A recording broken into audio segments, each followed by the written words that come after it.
everyone. I'm Radio Matt, and this is Reviews of the Nerds.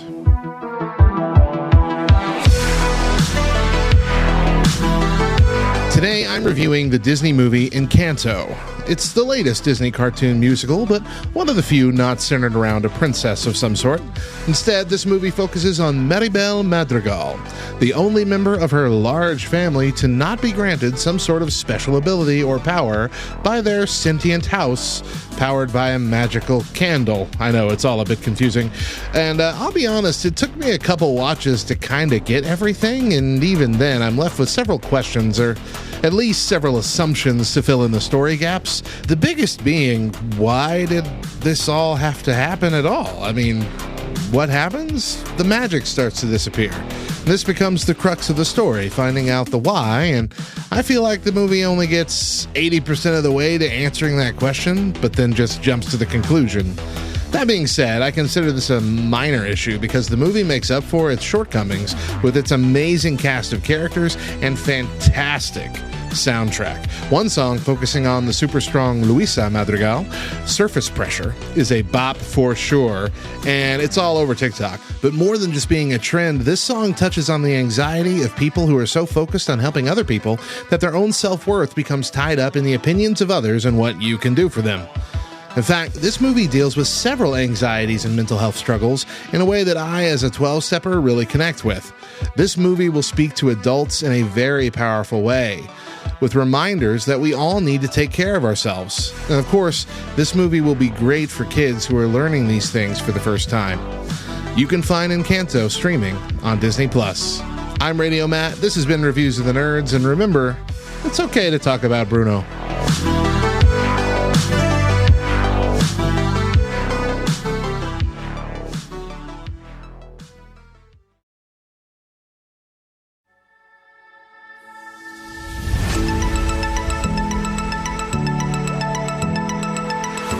Practice makes perfect.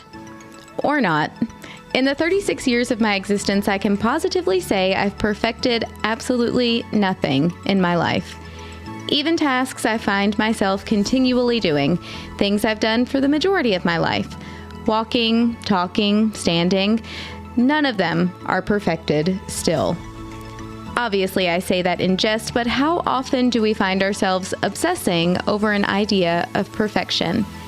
Getting things done exactly right, so much so that we will even refuse help from someone else for fear that they'll do it wrong. Making sure our image is protected from those around us, so we continue to deny our faults and falsely wear a mask of perfection.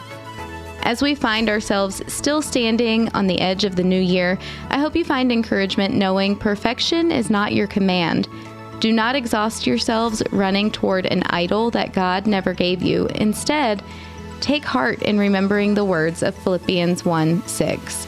He who began a good work in you will carry it on to completion until the day of Christ Jesus.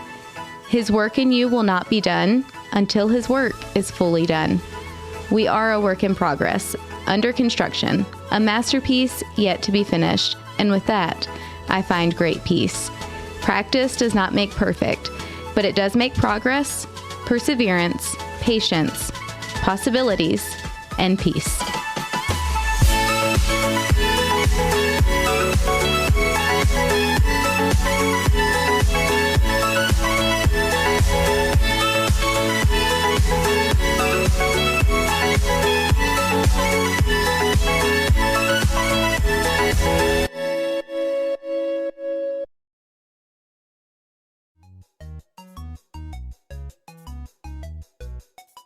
Hey everyone, I'm Hector Miray, and this is Faith and Fandom 180 on LTN Radio.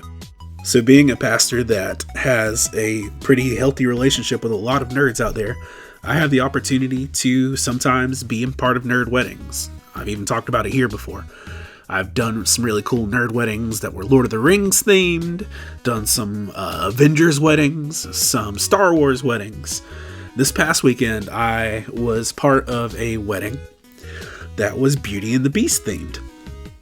And I knew, like, when they first approached me about being a part of the wedding, that it was going to be Beauty and the Beast themed. But I didn't know if that meant, like, okay, like the placeholders or Beauty and the Beast, or just the music. But y'all, it was everything.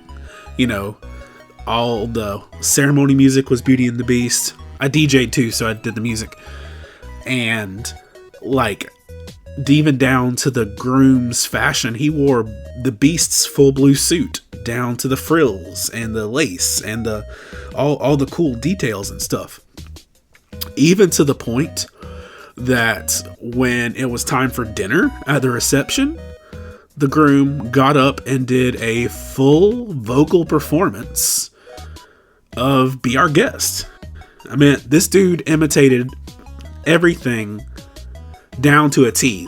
There was a Mrs. Potts somewhere in this shindig. And me, I didn't put that much effort into it. I bought a Victorian steampunk jacket off of Amazon, and that's about as much effort as I actually put into imitating Beauty and the Beast. This guy, though, he gave his absolute best.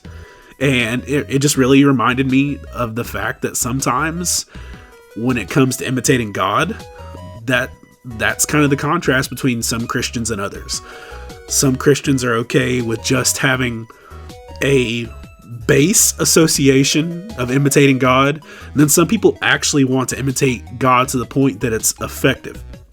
Ephesians 5:1-2 says, "Imitate God, therefore, in everything you do, because you are his dear children. Live a life filled with love, following the example of Christ, how he loved us and offered himself as a sacrifice for us, a pleasing aroma to God." Remember to catch Faith and Fandom 180 every Wednesday morning on the Back Row Morning Show, only on LTN Radio. And if you'd like to learn more about Faith and Fandom, head over to faithandfandom.org, where you can learn about our Comic-Con ministry, podcasts, memes, apparel, and book series. You can even read new chapters before they make it to the next book. I'm Hector Miray, and thank you for spending the last 180 seconds with me.